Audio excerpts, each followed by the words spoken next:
ఆదివాసీలతో పాటు అందరికీ ఆరాధ్యులయ్యారు వనదేవతలు. దీంతో మేడారానికి భక్తుల తాకిడి ఏటా పెరుగుతూనే ఉంది. ఈ నేపథ్యంలో ఆలయ అభివృద్ధిపై ప్రత్యేక దృష్టి సారించింది రాష్ట్ర ప్రభుత్వం.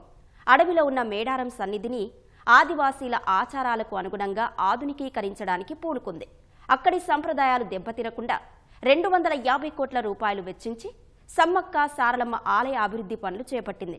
మహాజాతర సందర్భంగా 3 నెలల్లోనే నిర్మాణ పనులు పూర్తి చేసి వనదేవతల దర్శనార్థం వచ్చిన భక్తులు ఇబ్బందులు రాకుండా చర్యలు తీసుకుంది. గద్దెల చుట్టూ రాతి కట్టడాలు మేడారం జాతరకు ప్రత్యేక ఆకర్షణగా నిలుస్తున్నాయి.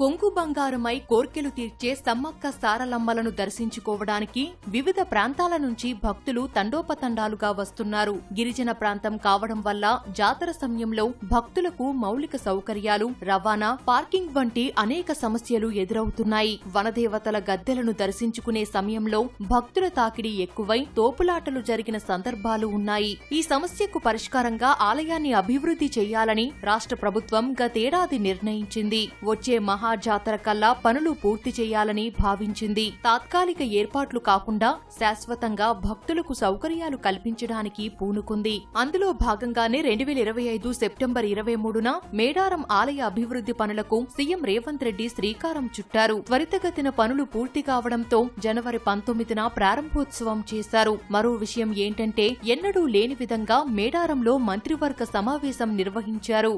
తల్లి బిడ్డలైన సమ్మక్క సారలమ్మ జాతరకు గొప్పగా ఏర్పాట్లు చేయడం నిజంగా యాదృచ్ఛికమేమో కానీ ఇది దైవాపేక్ష అని నేను భావిస్తున్నా. 2 ఆడబిడ్డల నేతృత్వంలో ఈ జాతరకు అద్భుతమైన ఏర్పాట్లు చేసే అవకాశం దేవుడు నాకు మా సోదరిమణులకు ఇచ్చిండ్రు. ఇది అరుదైన సందర్భము. ఇది ఒక అద్భుతమైన సన్నివేశం. ప్రతి మనిషి 50 ఏళ్ళలో 60 ఏళ్ళలో 100 ఏళ్ళలో జీవిస్తాడు. కానీ అతను మరణించిన రోజు అతని కుటుంబ సభ్యులు కానీ అతనికి తెలిసిన వాళ్ళు కానీ అతని జీవిత కాలంలో ఏమైనా ప్రజలకు ఉపయోగపడే పని చేసిండా అని వెనుదిరిగి చూసుకుంటే చాలామంది జీవితాలలో శూన్యం కనిపిస్తుంది. కానీ నాకు ఒకవేళ ఏ రోజైనా మరణం అంటూ వస్తే ఆ రోజు వెనక్కి తిరిగి చూసుకున్నప్పుడు సమ్మక్క సారలమ్మ జాతరకు అద్భుతమైన ఏర్పాట్లు చేసి గిరిజనులకే కాదు గిరిజనేతర సోదరులకు కూడా ఒక మంచి పుణ్యక్షేత్రాన్ని అందించిన అనే సంతృప్తి మిగులుతుంది. వనదేవతల ఆలయ నిర్మాణం కోసం చేసిన ముందస్తు కసరత్తు అంతా ఇంతా కాదు. మొదట గిరిజన ఆచారాలపై అధ్యయనం చేశారు. ఆలయ పూజారులు ఆదివాసీలను కలిసి సంస్కృతి సంప్రదాయాలకు ఎక్కడా భంగం కలగనివ్వమని హామీ ఇచ్చారు. సమ్మక్క సారలమ్మ గద్దెల పునర్నిర్మాణం విస్తరణ పనులు యుద్ధ ప్రాతిపదికన పూర్తి చేశారు. శిల్పులు, స్థపతులు, ఆదివాసీ పెద్దల పర్యవేక్షణలో ఆలయానికి మహిమాన్విత రూపం తీసుకొచ్చారు. మంత్రులు పొంగిలేటి శ్రీనివాసారెడ్డి, సీతక్క, కొండా సురేఖలతో పాటు ప్రభుత్వ అధికారులు పనులను పర్యవేక్షించారు. ఫలితంగా మేడారం మహాజాతర ఈసారి నుంచి కొత్త రూపును సంతరించుకోనుంది.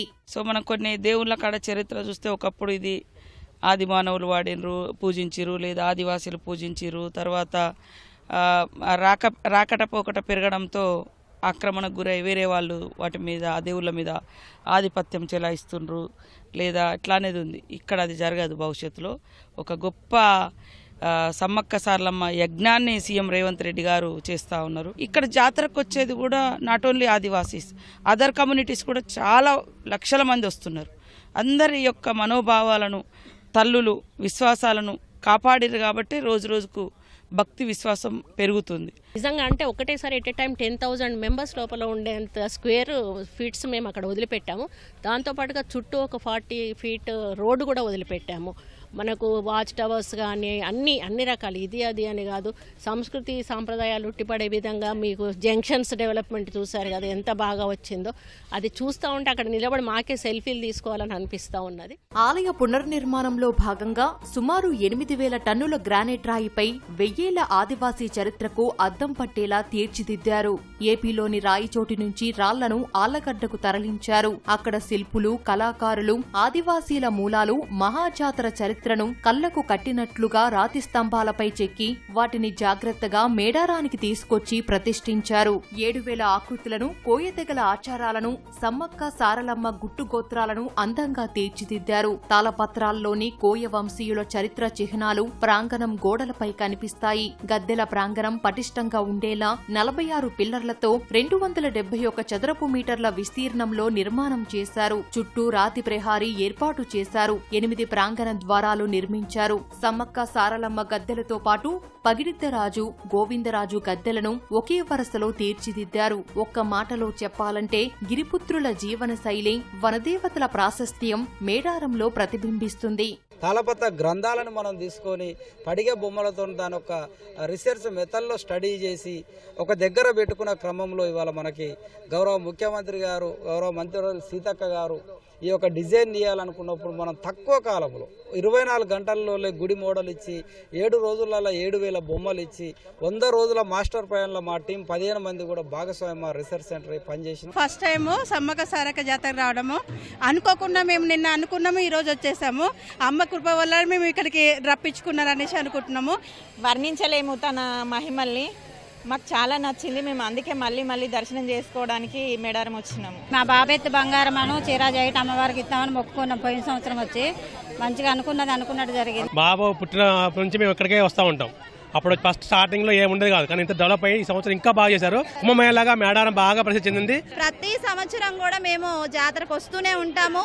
ఈసారి ఇంకా చాలా అద్భుతంగా ఫెసిలిటీస్ కూడా మంచిగా ఉన్నాయి. మేడారం జాతర సందడి నెల రోజుల నుంచే మొదలైంది. రోజు 1,00,000 నుంచి 2 లక్షల మంది భక్తులు వనదేవతలను దర్శించుకుంటున్నారు. వారాంతాలు, సంక్రాంతి సెలవుల్లో మేడారం భక్తులతో కిటకిటలాడింది. ఇక జాతర 4 రోజుల్లో మేడారం జనసంద్రంతో నిండిపోనుంది. జాతరకు 1 కోటి మందికి పైగా భక్తులు తరలివస్తారని అధికారిక అంచనా. అందుకు తగ్గట్లుగా ప్రభుత్వం ఏర్పాట్లు పూర్తి చేసింది. ఇక సకల సౌకర్యాలతో మేడారం జాతర ప్రత్యేక శోభను సంతరించుకోనుంది. వనమంతా భక్తితో పులకిస్తోంది. గిరిజనుల సంప్రదాయం ఆలయ ప్రాంగణంలో ఉట్టిపడుతోంది.